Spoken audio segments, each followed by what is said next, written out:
Despite weather which looked threatening, a large crowd turned up at Sandown today for the Castrol 400. Round 3 of the Australian Endurance Championship. George Fury in the Nissan Turbo had won the first 2 rounds, but the big guns came back to Sandown, which is the traditional lead-up to Bathurst. Peter Brock was there in his Commodore, Alan Moffat in the RX-7, and alongside Brock on pole position was Dick Johnson in the Falcon. And so the large crowd wanted to know, was it going to be RX-7, Falcon or Commodore or who in the Castrol 400 after they'd changed the rules since last year. Let's go to the race with commentators Will Hagan and John Smales. Peter Brock, Holden Commodore number 05. Dick Johnson, Ford Falcon number 17. Greg Hansford, Mazda RX-7 number 42. Alan Moffat, Mazda RX-7 number 43. Alan Grice, Holden Commodore number 6. Jim Richards, BMW 635 number 31. Gary Rogers, Holden Commodore number 11. John Harvey, Holden Commodore number 25.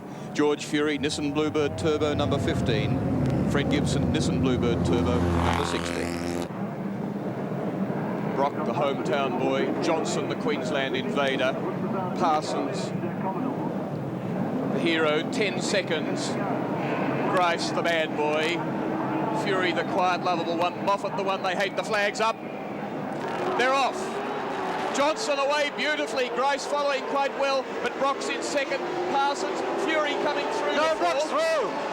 Brock is through. Johnson faltered.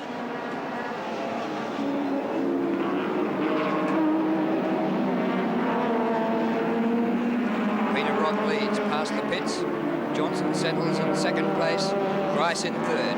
Fury around fourth. Castrol. Masters in fifth. BMW sixth. Parsons up alongside the BMW. Oh, it's the Slick 50 Mazda. Grice going around Johnson. Has Johnson got a problem? Where's he gone? Grice has sailed out past him.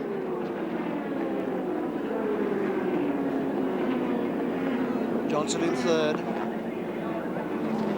But he's lost a second to Brock. Got Fury breathing on him, Jim Richards, Steve Masterton, Parsons, McLeod, John Harvey.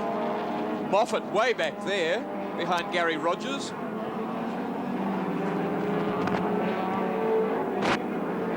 Kenny position for Moffat to be in at this time. One car didn't leave the grid, which we see there. 2 cars. And the crowd who love Peter Brock, he's won this event 8 times, and after 1 lap he has a clear lead. Standing lap, 1 minute 17.6 seconds. That's as quick or quicker than their flying lap in the race yesterday. And it's Johnson pitting. Thought he must have had a problem. Here he The way comes. he slipped back when Grice went straight past him up the back straight. Has he got gear selection problems?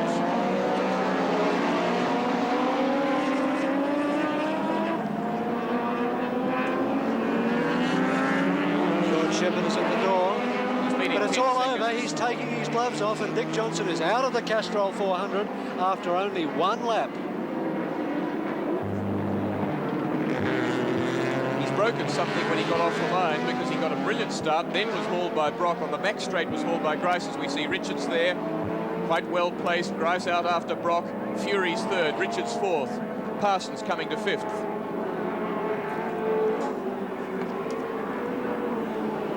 Finally, car 12 gets away from the grid. That's Jim Keogh.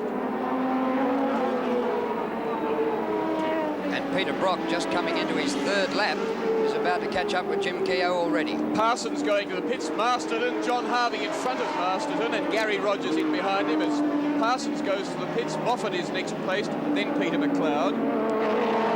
Peter Brock turns a lap of 1 minute 12.7 seconds, 0.3 of a second outside the lap record at Sandown. And 55, Barry and Glenn Seaton's Capri parked out on the grass. The gap between Brock and Grice is 1.9 seconds after only 2 laps. Minus nearly 2 laps, Jim Keogh in 12. Didn't get away with the pack left the start line. Neil Crompton is in the pits. Dick Johnson, how disappointing. 1 lap into the race in the Castrol 400 of 1983 in trouble already. Well, I suppose it's the way it goes, but at least we've probably learned something by now. And off the line, it just decided, the clutch just decided not to work anymore, and it's slipping like mad, and I couldn't do anything about it. You know, I got a good start, low gear, and when I went to go to get second, there was just no second gear there because the clutch wasn't operating correctly. A clutch plate perhaps, or springs, do you think? No, it's just burnt the plates out by the feel of it. Dick, any chance of you driving later in the event? I don't know. I might bring my road car out. That's about all I got to drive.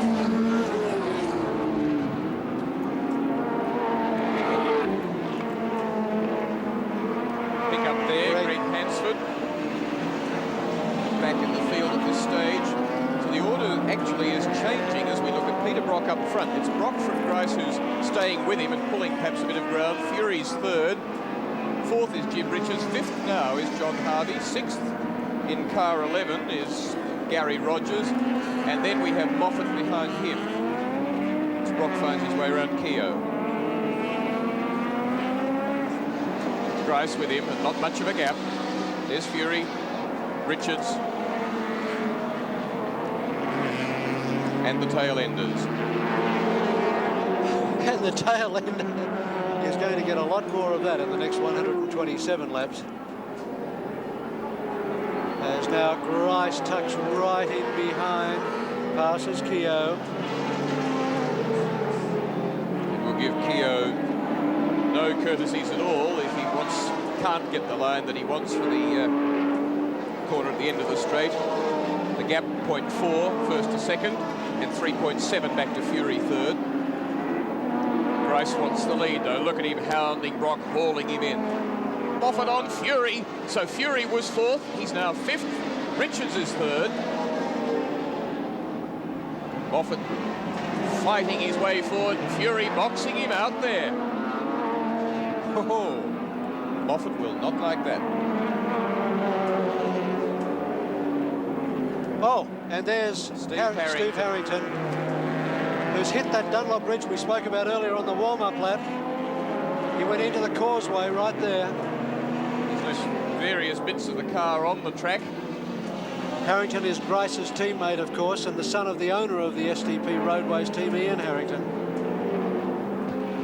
There he is. So the team has the race leader and also one of the cars badly damaged and out of the race. A car, in fact, that was damaged in practices too.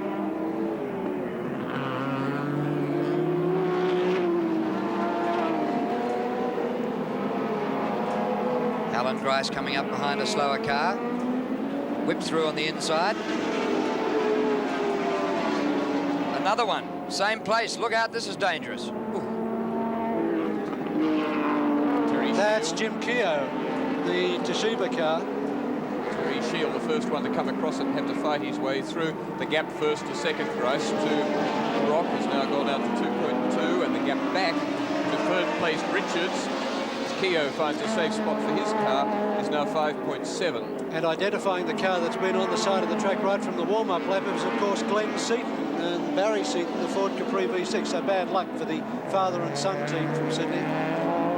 Not even getting to start in the event. The 3-litre class will be interesting. Looks as though it might be a battle between the 3-litre Capri as we watch third, fourth and fifth place having a real dust-up. Moffat's through Fury and on the tail of Richards. At the moment, the under 3-litre class being led by Laurie Nelson from the new Nissan Pulsar Turbo, with Chris Gibson second in that class.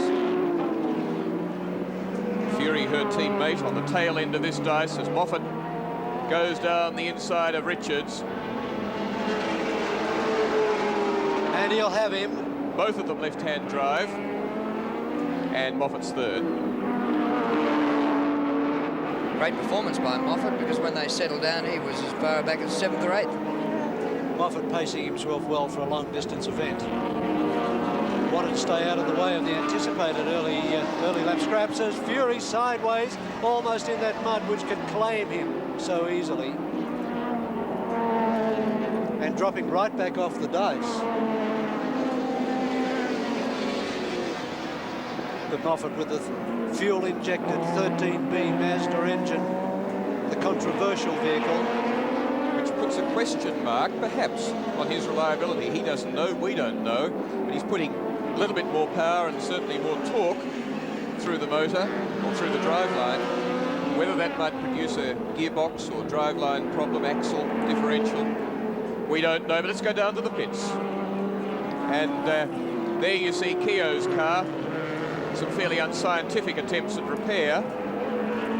New Zealand's currently top touring car driver, Leo Leonard, has flown out to join Keogh in this car for the Castrol 400 and for the James Hardy 1000. But it doesn't look as if he'll be getting a drive today.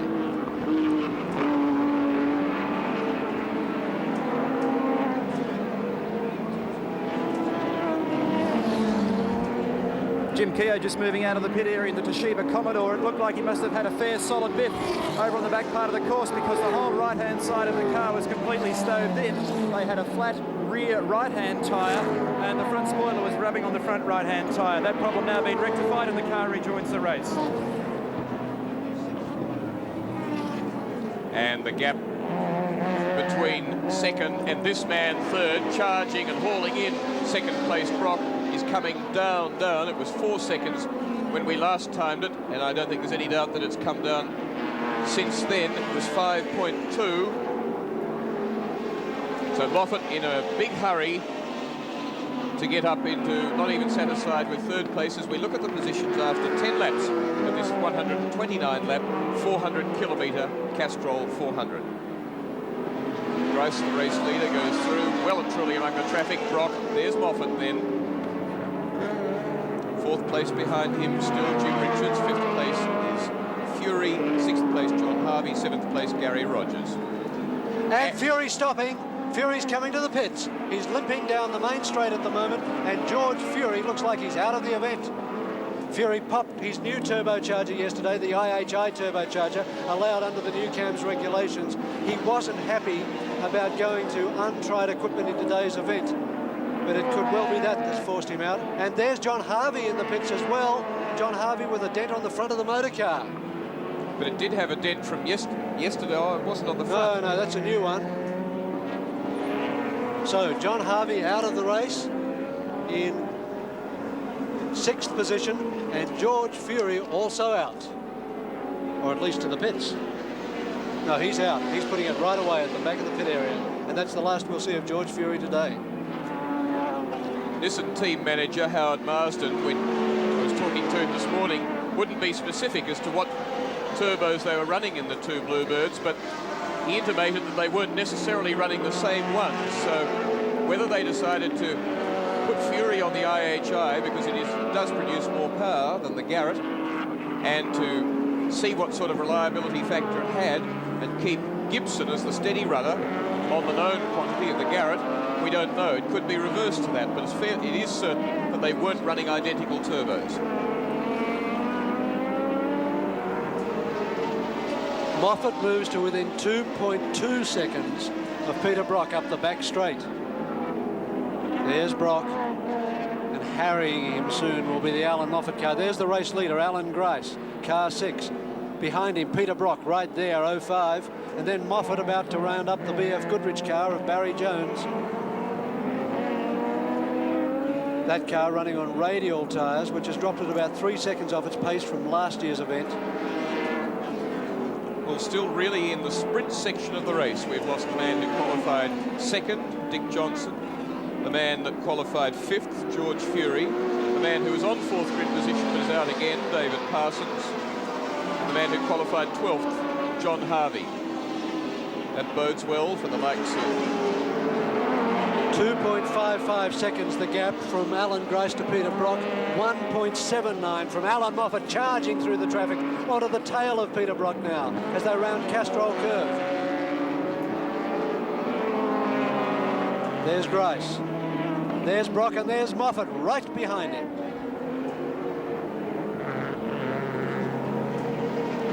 How often have we seen these two men in a duel? And in the very early stages, on the 13th lap, here they are again. And the grandstand this time round will be standing and inflamed.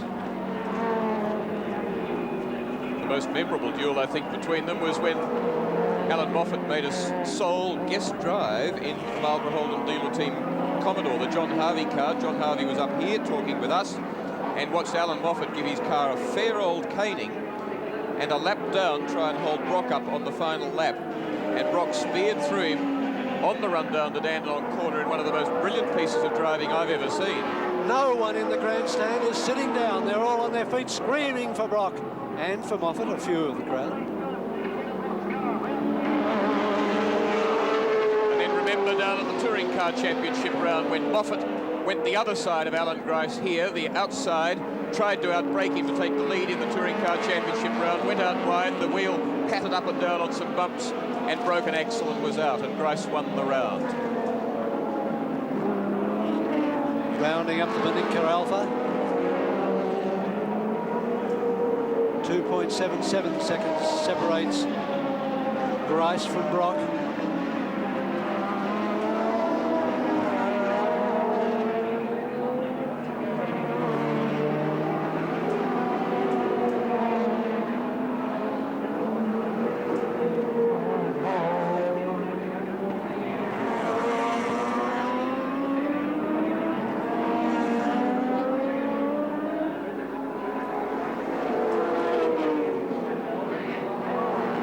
Battle for second place behind Alan Grice.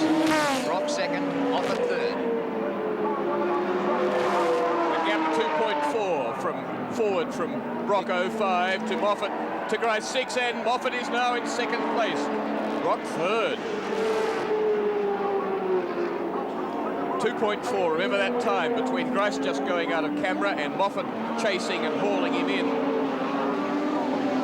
And Brock, I think, quite happy at the moment to let others on more urgent missions tear away. And he is tearing away. George Fury, trouble with the Datsun? I'm afraid so, yes.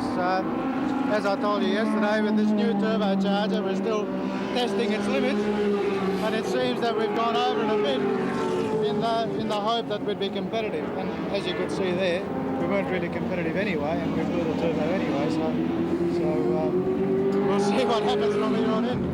2 wins already. Good luck in 2 weekends' time. Thanks very much. Thanks. Steve Masterton in the pits.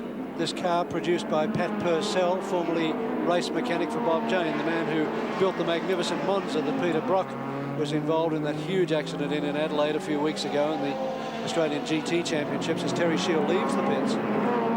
Masterton hoping for much better things in this Castrol 400. The Sydney builder has invested a lot of money in his motor racing. Alan Grice weaving through the traffic down the main straight.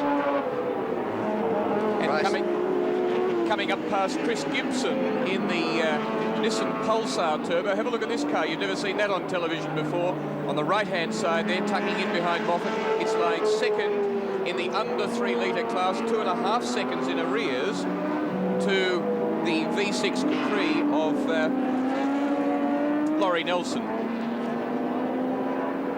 Fascinating little car, some 250 horsepower and 800 odd kilos. A lot of wrangling about the legality of its rear wing or aerofoil yesterday. You can see it's a much smarter looking device than all the other touring cars have. And that may well be reviewed before future races. Front wheel drive, so an enormous amount of power going through the front wheels. And the delightful and most capable Chris Gibson at the wheel.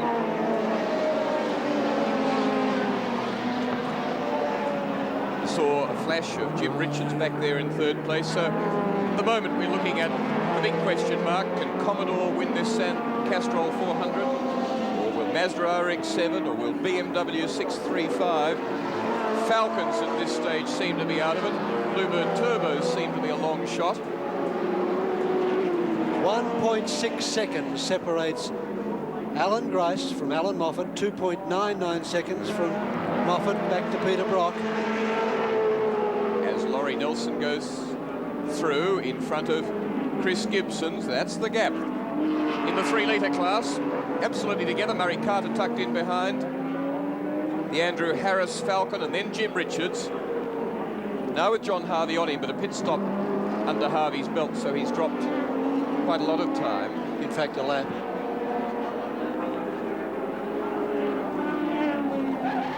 This car, the black JPS BMW, running much better than we've seen it run previously. At Amaroo Park, it ran on Sandown type gearing. The quiet New Zealander is fairly happy with its progress there.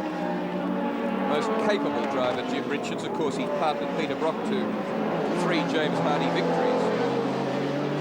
And quite a dab hand at rallying as well. Here comes Moffat. And Grice holds the lead, but only just. Wants to lean on him. Oh!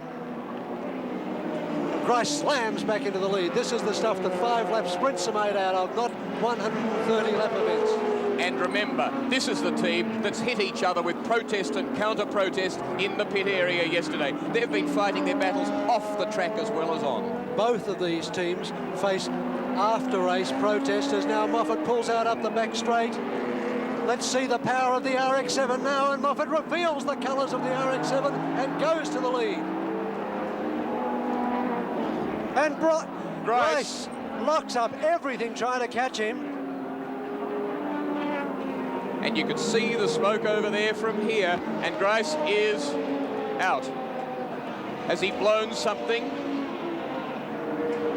That's the end of it for Alan Grice. Well, that car was automatically to be scrutineered at the end of the race today. It was a pull down because of the points protested against it by the Peter Stuyvesant team, but no need for that now. So now Alan Moffat is the leader of the race and clearly over Peter Brock after 21 laps. 6.4 seconds separates Moffat. Coming up to now lap his teammate, Greg Hansford, So this, after only 21 laps. This is the 4th race leader that we've had. We had Dick Johnson very, very briefly, then Peter Brock, then Alan Grice, and now Alan Moffat. So we've had a Falcon in first gear, Commodore for most of the race, and now an RX-7 Mazda.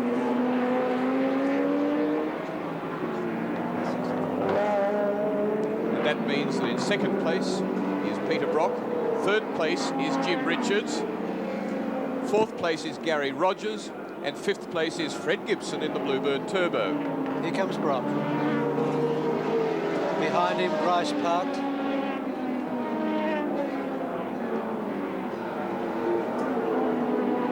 And the more Brock sees people parking the front-running cars, people like Grice and Fury, the more sure he'll be.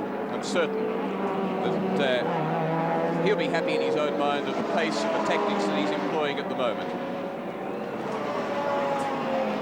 Peter Brock behind Alan Moffat by 5.7 seconds. Brock taking something of a risk this weekend. He's running on a new brand of tyre, Avon. They've built some tyres especially for the Holden dealer team as part of a development to see whether they want to enter motor racing in Australia. Brock was delighted with the tyres yesterday, said his pole position time on his Avon race tyres, was taking the opportunity today to see how they'll go over a long distance as he comes up now to lap Greg Hansford. And you must say that Hansford must have some sort of problems to be that far behind. Yes, one wonders about Hansford's position. Brock, incidentally, his lead over 3rd place Jim Richards is 17.2 seconds, so that's pulled out to quite a margin. A lock up. Left front, the wheel that gets light as you turn in on the corner, still under brakes.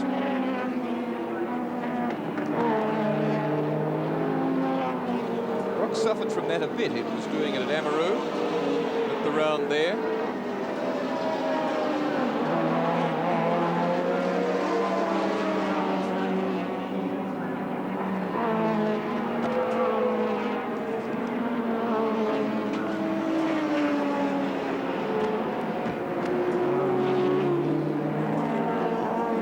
Past the pit area again, and his crew now on lap 23, completing 23 on 24.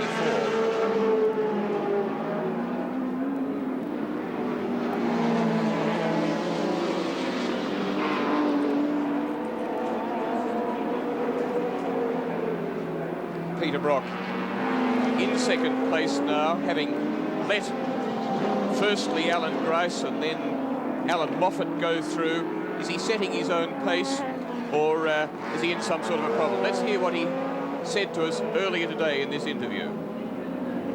Tactics are really what it's all about, I guess, on a day like this. And I'll be relying on Larry Perkins in the pits to, number one, know when I'm due to come in when it's too bad, and number 2, to bolt the right tyres on. I haven't got time to tell him I want that compound and that tyre. He's going to say, right, it's not too wet, I'll put intermediates on, or it's pouring rain, here's a set of wets. So it's an interesting day, actually. And so far the race has been run in dry conditions, so all the threat of tyre changes and wet weather hasn't materialised as yet. It's been a very busy time down here in the pits for the start of the 1983 Castrol 400. Out of the event so far, Dick Johnson with clutch problems, David Parsons with head gasket trouble after he blew a radiator hose off the Commodore, Steve Masterton also with radiator hose trouble, he's out of the event. Rusty French has got problems with the Commodore, stuck out on the circuit somewhere. George Fury and Fred Gibson, what a disappointment for the Nissan team, both with turbo trouble, their cars parked back into the pit area. Alan Grice, we believe, with engine failure on the circuit. John Harvey pitted briefly with a front tyre problem. In fact, it was flat. They've replaced it. He's circulating once again. And Jim Keogh apparently hit the fence over the back part of the course. That car has now been repaired and has joined the race. We'll be back here shortly with more updated news from the pits. And if that cloud that we saw over the back of the grandstand arrives, he might be pretty busy there soon, Neil, in the pits.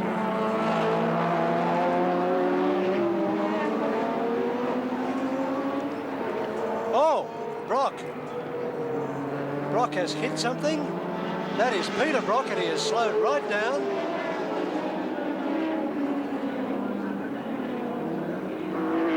As Chrissy Gibson comes through, but there it is. Peter Brock has had a big crash, either against a car or against the fence through Castrol Curve. He hit the fence apparently at Castrol Curve, and Peter Brock is limping to the pits. Well, you'd have to have a very, very good memory indeed to be able to cite another occasion on which Peter Brock has done that. 1981, well, he hit a car, of course, in 1981 at Bathurst, early in the event. Oran Park, he damaged the car slightly, but he's going to park it over near Alan Grice, is he? No, just taking the quick way around. In fact, it was 1980 that he damaged the car at Bathurst, but went on to win anyway with a magnificent drive back. And Jim Richards, as he goes through, now takes second place. The BMW up into second place. The black car that really was not on the pace at Oran Park or the first round at Amaroo. Sensation on lap 32 for Peter Brock, the man they call Peter Perfect. So it's now Mazda RX-7 leads from BMW. Commodore Brock third, but soon will be displaced by Rogers. Then Warren Cullen. And then car 50, Peter McLeod. Brock's teammate John Harvey down a lap and therefore in sixth place at this stage. Gary Rogers goes past to take third. As Brock now heads for the pits. Will time his pit stop. But he's already wasted a lot of time. This, of course, takes the heat right off Alan Moffat. He's gone way past his pit. He's rolled past the pit. He may well have a brake problem as well. That's probably it. Larry Perkins at the front of the motor car and Brock's out of the vehicle. You'd almost say that'd have to be it. Yes, because that's perhaps why he drove straight on in the S's, as well as having the accident originally. So we might find when they get the front wheels off that we're looking for a brake problem. Brock's out of the car saying, why couldn't I pull up? Find out more about it. I want this problem solved. I want to know more about it in terms of this race, but also in terms of Bathurst. Well, if he can't pull up at that speed in the pits, it'd be certainly dangerous around at race speed. John Harvey, his teammate, presently sixth, is also travelling slowly to the pits. In a moment, the Marlborough Holden dealer team will have two cars in there. There's Harvey. Puncture right front. Can't see it there. Now you can. Well, poor old John Harvey. Why does he run into so much bad luck? Things which are, in many cases, genuine bad luck. Suddenly the crew wake up.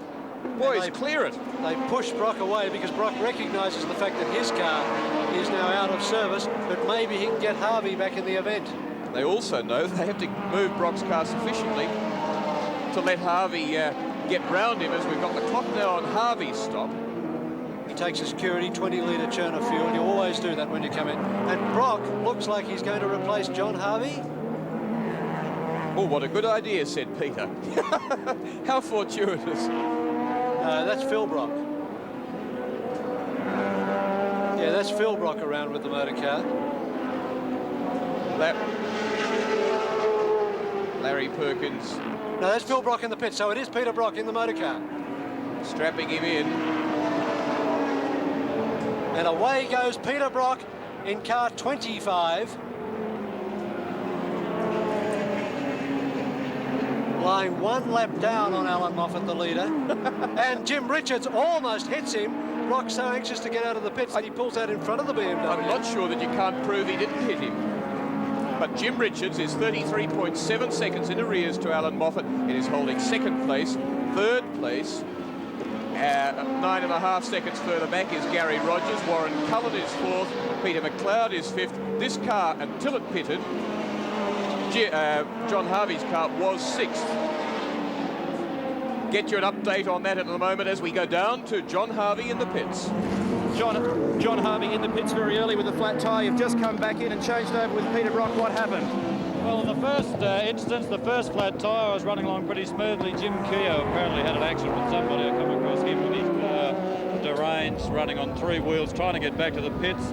I slowed up, waved the people behind me to slow down because I could see what was happening. And then at about 15k, he lost it on the bridge there, just before the main straight, and I couldn't avoid him. He spun right in front of me. I knocked my speed right off. Unfortunately, the mudguard or something damaged the tyre, which resulted in a pit stop. The second one was just a case of picking up debris on the track left from all the accidents. I don't know where I picked it up, but it's been going flat for about 10 laps. John, what about the condition of the race so far? It looks like the pace is fairly hot out there. Oh yeah, well, I mean the car was just lurking along fine. I was quite happy with the car apart from picking up debris. I mean I tried to avoid it at every instant, but there's glass and fiberglass and everything lying out there. I was just unlucky, I guess. So now Peter Brock is in car 25, John Harvey's car. And you've got to say that was a bit fortunate for Peter Brock that the flat tyre happened to John Harvey just when he was in the pits. Brock thought it was just marvellous. And this is the race leader. His lead 34 seconds over Jim Richards. In fact, it's gone out to a 35.9. But the gap second to third, that's Richards to Gary Rogers, has come down from 9.5 to 7.8. So Rogers hauling Jim Richards. And this is the race between Richards and Brock. And Brock unable to take over the BMW down the main straight. And 2 laps down to it, of course. 2 pit stops for that Commodore. And Richards not too keen to wave it through. He's got his own problems. No problem with the car, but his problems in terms of maintaining station and not losing pace. And should Brock not circulate very much quicker in front of him, well, then Jim Richards wouldn't like it, because the hindrance to him, perhaps in picking lines, breaking points and so on, would not suit him. Interesting that at the moment, Brock doesn't seem to be able to get John Harvey's car to lap as quickly as he was getting his own to lap.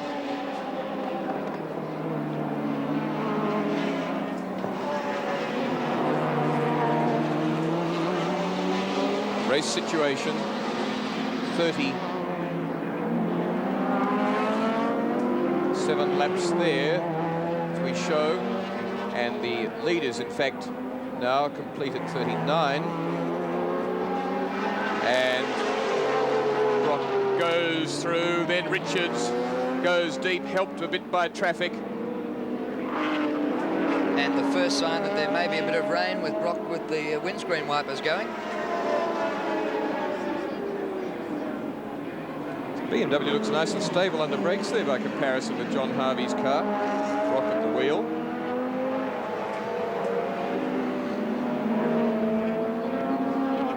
Look at the sky up above. The wind gusting.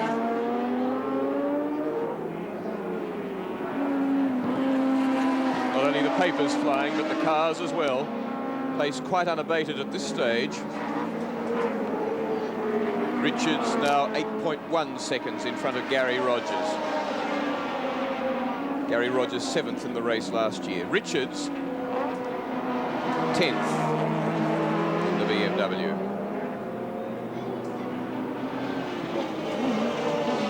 What a turn-up so early in this endurance race as Brock goes down the inside of him again, and this time gets a much better run, and surely it's been an interesting comparison between the number 2 Holden dealer team car and the BMW. And makes certain of it, but Richards, by gee, still forcing him. Former teammates, former James Hardy winners together, and the usual great respect that there is between two drivers of such a calibre. Ultimate trust, and in fact would be enjoying the scrap, although, as I say, I think Richards, on a slightly different mission to Brock, 2 laps in arrears, would be pleased not to have the hindrance of Brock close to him at this stage. If Brock wants to drop behind or go forward, he wouldn't mind as long as he does it decisively. There's Alan Moffat. Peter Brock behind had just picked up a lap, or at least passed Gary Walden in the Mazda RX-7, the second of the Peter Stuyvesant cars. There's Brock behind Moffat.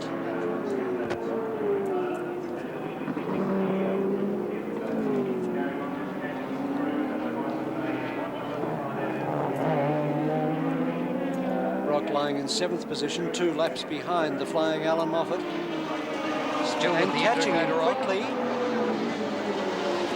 And this time Moffat pulls across, out of Brock's way, and goes for the pits, and it's going to be one of those lightning fast stops. Now, Moffat last year lost 2 minutes in penalties because he sped in pit lane. The officials will be watching him very closely this year. And this is exactly half race distance.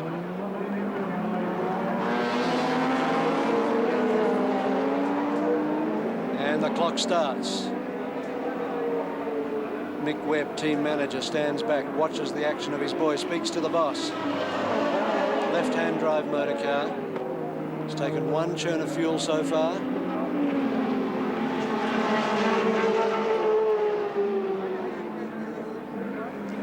Fuel's already in. The BMW comes down the yellow Terra corner. We'll see it flash past in the background there. And when he does, he's the new race leader. There he goes. Jim Richards in the BMW leads the Castrol 400. The car wouldn't start. It was a 36-second pit stop. It still hasn't started. And the push start is an automatic 1-minute penalty. Jim Richards leads. 48 seconds. Come on, Moffat. Imagine that crew. It's away. Imagine Alan Moffat. Take the 55-odd seconds that it took him to have his pit stops and add 1 minute to it, because that's the penalty that Alan Moffat has incurred, almost certainly, for push starting his motor car. So we said before the race started it could well be decided in the pits. And a big change in fortunes then for Alan Moffat. Let's go down to the pits to find out more from Neil Crompton. Alan Horsley, team manager for the Stuyvesant Mazda team. Problems then with Alan Moffat's pit stop? Yes, we had a problem with restarting it there. I'm not sure what's wrong. Maybe it's something to do with the fuel injection. But we didn't lose too much time. How does that place Alan in the race now, having to push start the car? That's okay. We're allowed to push start in the pits. There's no problem there. We were 45 seconds in front of that stop, so we may still be right. I noticed you didn't change any wheels on the car. Tyres in good shape? Apparently so, yes. Obviously a 3-litre Capri, steaming, looking, or is it the Craig Bradkey Toyota Celica, which is car number 62. Jim Richards, the race leader, coming into the pit area with Moffat only 21 seconds in arrears. This a planned pit stop, of course. Remember, only 1 lock nut on the wheels. It should be a quickie, but equally it will put Moffat into the lead as Moffat goes down the yellow Terra corner. He is within 100 metres of taking back the race lead, Alan Moffat. There he is, the new race leader. Again, Jim Richards stationary there in the pits beside, or while Moffat goes through. There's Richards. And as Alan Moffat came round and completed his 83rd lap, and the clock went to 1 hour 43 minutes, we find that with pit stop, he has averaged 1 minute 14 seconds a lap for the 83 laps, including pit stops. Moffat's lead now over Richards out to 29.6 seconds. But once again, it's looking very dark here, and if these rain clouds come and another pit stop has to be effected with a change of tyres, Moffat's stop was a lot slower last time than Richards. If we're forced to have another pit stop, we could yet get a race right to the finish. 1:14 comes out to nearly 151 kilometres an hour average speed. Obviously a fair drop from the qualifying times they were doing yesterday. And hailstones of all things. We're told that there is hail on the circuit, certainly down in front of the grandstand. People's umbrellas are going up everywhere. And it was forecast for Melbourne today, and the cars are on slicks. This puts an entirely new complexion on the event. That's a slick racing tyre. You can see. See the hailstones hitting and bouncing, Yes. small ones. But they, in fact, won't make the track as wet as would rain. So the drivers will stick with it for the moment. Richards, second place, 29.6 seconds down. A man said to be a great wet weather driver. The second stop for the Hansford Gary Walden car, and that looks like rain as well as hail. On lap 83, and you can see the rain now starting to really bucket down. This creates a real dilemma for the crews, whether to go to full wet weather tyres and take the risk that the rain continues, because if it doesn't continue, the wet weather tyres will simply wear out and the drivers will have to make another pit stop, whether to go to intermediate tyres and take the risk that the weather doesn't become more wet and therefore the intermediates don't work. This car in 8th place when it pitted. 9th behind it was 32, Johnny Walker, Gene Cook. 10th was 41, Barry Jones, Peter Dane, both of them Mazda RX-7s. Cullen to Brock, forward of this lot. Cullen a lap down, and in third, Brock now fourth, is just 10 seconds. So Brock really forging forward very well. Bailey in the Slick 50 car pulls out to challenge Brock. Moffat is between Cullen and Brock, which is the lap down that Cullen is to Moffat. And you can see the hail blowing across the track there.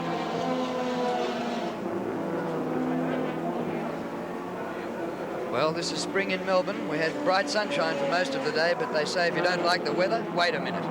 Just look how heavy it is. You can see it bouncing off the track. And in fact, we say Brock is 2 laps down, but it's only just by that little margin of Moffat sandwiched between him. And the hail's now stopped as fast as it started. So that the battle at this stage is unquestionably Brock's pursuit there in car 25 of Cullen. He's only 5.6 seconds in arrears to Cullen in third place. Ron Harrop in Cullen's car at the moment.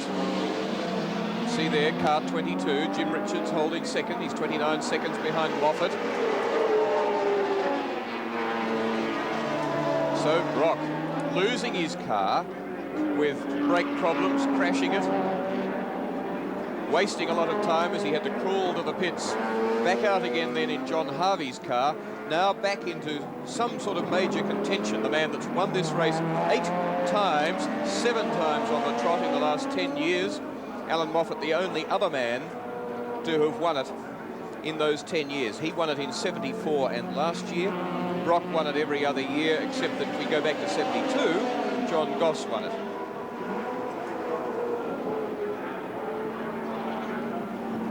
Let's have a look as he comes across the start-finishing line at what sort of time Peter Brock is lapping at.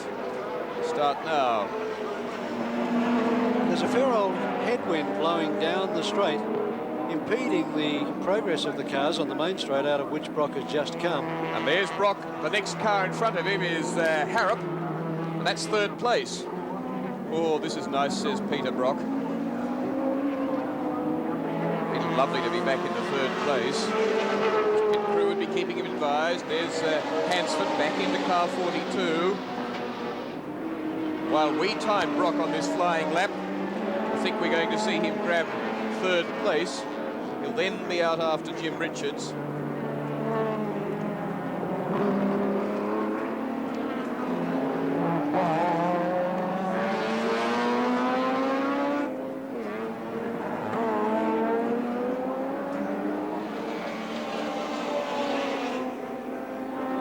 is a new car, just like the Pulsar Turbo that's just recently been parked at the pit area.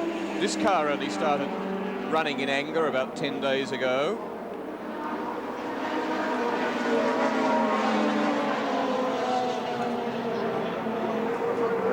There's your lap time. Pretty brisk one.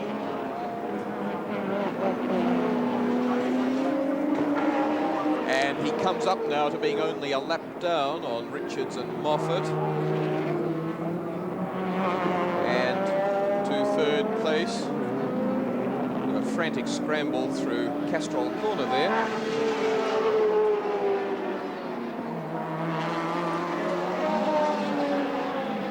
But that sort of a move forward can really get a driver going again. It's a good driver who can keep the job in mind all the time and not relax, not get a bit dispirited, but certainly it helps when he achieves a bit of a milepost, pulls up a placing, or can sight the leaders or whatever, and Brock that little milestone of getting past Harrop.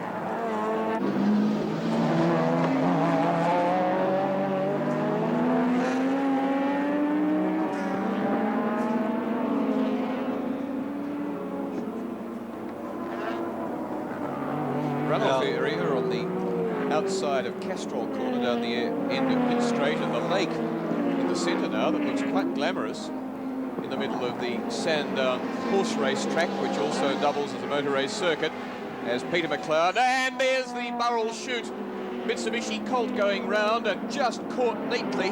He says, I'll get out of the way and then think about it, regather my thoughts and my courage before I rejoin. But that was pretty well caught, actually, the little front-wheel drive Colt, which next year they hope to take to turbocharged version, but a rather modest 120 horsepower. Let's have another look at it. And all locked up over the curbing. And at this stage, drivers have a policy, and that is stand very hard on the brakes. And then he actually stood off them there. The car grabbed again and started to drive off, and he picked the brakes up again when they weren't locked up. And quite a nice bit of sort of catch it at the end driving. Like the Escort that Mike Quinn is sharing, that's owned by Bob Holden, sharing with Ray Cutchie, former Alan Moffat mechanic.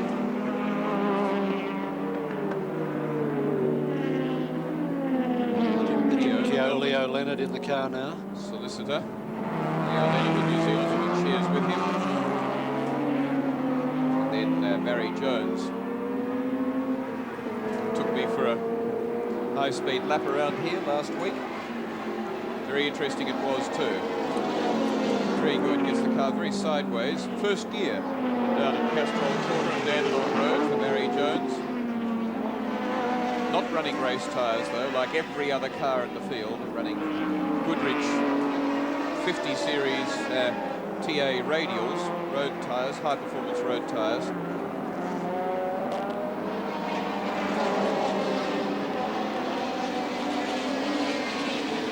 And a bit laps remain for the race leader, coming round to complete his 115th in 129 lap. 400-kilometre race. 40 seconds in front of the quiet New Zealander Jim Richards. In fact, the Stuyvesant team have 3 race-ready Mazda RX-7s. The one that Moffat is in is a new car that was constructed during the Touring Car Championship and debuted. Murray Carter wondering if at this sort of formation speed, if he can join in the glory. The gap Moffat to Richards, 38.6 seconds. He must keep that in mind. In fact, Carter pulls out now and passes Hansford. And if Moffat maintains this speed, there's every possibility that Carter will pass him as well. This must lead us to start to now ask seriously the question about Moffat's fuel capacity. Is he trying to ease the car to the finish without taking an extra stop, which of course would put him in jeopardy on Jim Richards, who's only 38.6 seconds behind.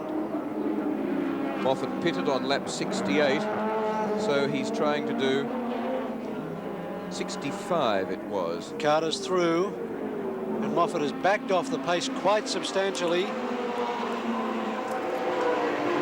So he's planning to do 64 Peter laps. McLeod is off the track. He's pulled up beside the Bonica Alpha.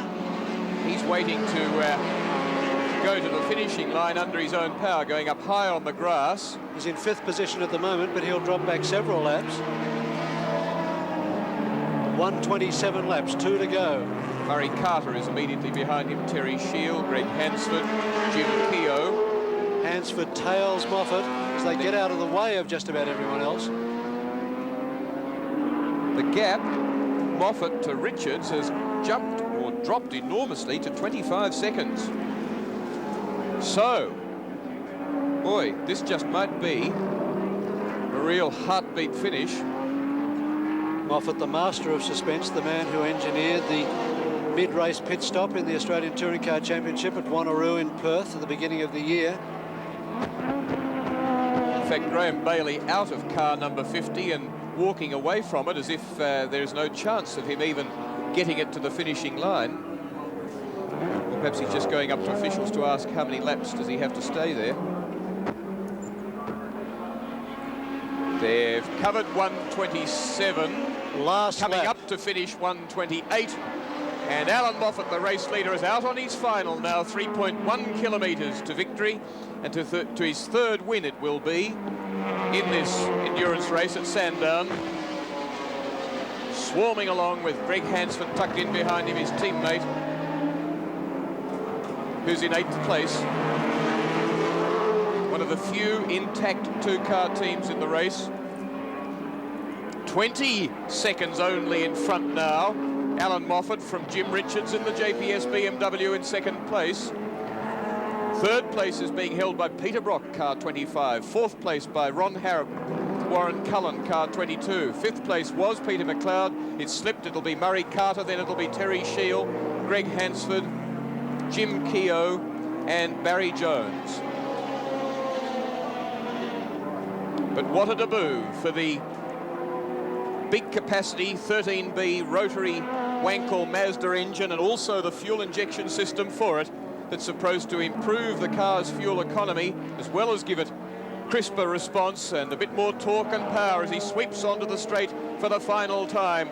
2 hours 39 minutes, 2 hours 40 minutes of racing now as he comes up to the start finishing line. Greg Hansford beside him, and victory in the Castrol 400 race at Sandown. 129 laps, 400 kilometres completed by the 43-year-old Canadian-born Alan Moffat. Jim Richards takes 2nd position and does so only 15.6 seconds behind Alan Moffat.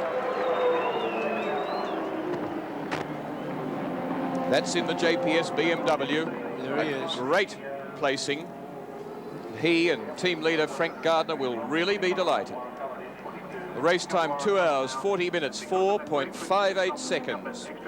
As the cars pull up now and officials direct them to the presentation area. Peter Brock 3rd there in the car that he took over from John Harvey on lap number 65. Lap 65. Peter Brock took over car 25 after his own car 05 was fairly second-hand. Brakes not working well and an accident, a little bit of accident damage.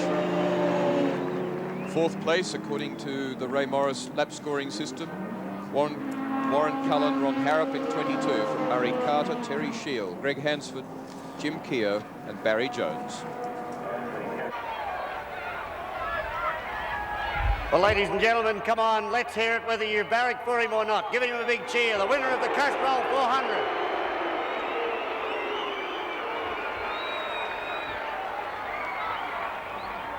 Ladies and gentlemen, for the 2nd year in a row, the Castrol 400 has been won by Alan Moffat. Only this year we actually have got him up here to give him the trophy. It's my very great pleasure to introduce to you all Mr. Bill Orme, the Managing Director of Castrol Australia, the sponsors of the Castrol 400. Alan, I'd like to make a presentation to you, the winner, and congratulate you on a fine race win.